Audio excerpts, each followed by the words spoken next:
Santa Rosa! Ang buwan ng Marso ay Fire Prevention Month, isang mahalagang paalaala ng kaligtasan laban sa sunog ay responsibilidad ng bawat isa sa atin. Pinagdiriwang ito tuwing Marso dahil mas mainit at mas tuyo ang panahon, kaya mas tumataas ang panganib ng sunog.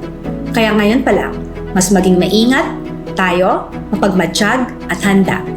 Sa pangunguna ng Santa Rosa City Fire Station, patuloy natin sinusulong ang mga programa at kampanya para mas mapalakas ang kamalayan ng mamamayan sa fire safety. Kabilang dito ang mga seminar, drills, inspection at information drives sa mga komunidad, paaralan at establishments. Layunin nito na mabigyan ng bawat pamilyang Santa Rosa ng malinaw at praktikal na kaalaman kung paano maiiwasan ang sunog at kung ano ang tamang gagawin sakaling magkaroon ng emergency.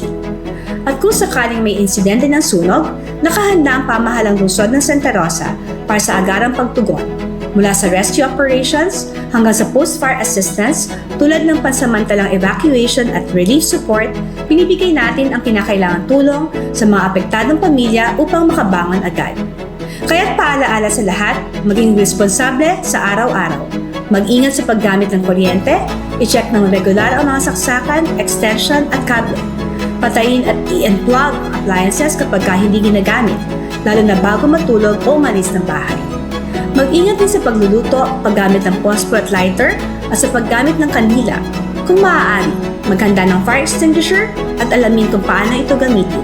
Mas mabuti ang handa ay sa magsisi sa huli. At para sa agarang tulong, sa oras ng sunog at emergency, makipag-ugnayan agad sa Santa Rosa City Fire Station. Sama-sama nating pangalagaan ang ating buhay, tahanan at komunidad. Isang makabuluhang Fire Prevention Month sa inyong lahat. God bless everyone and stay safe.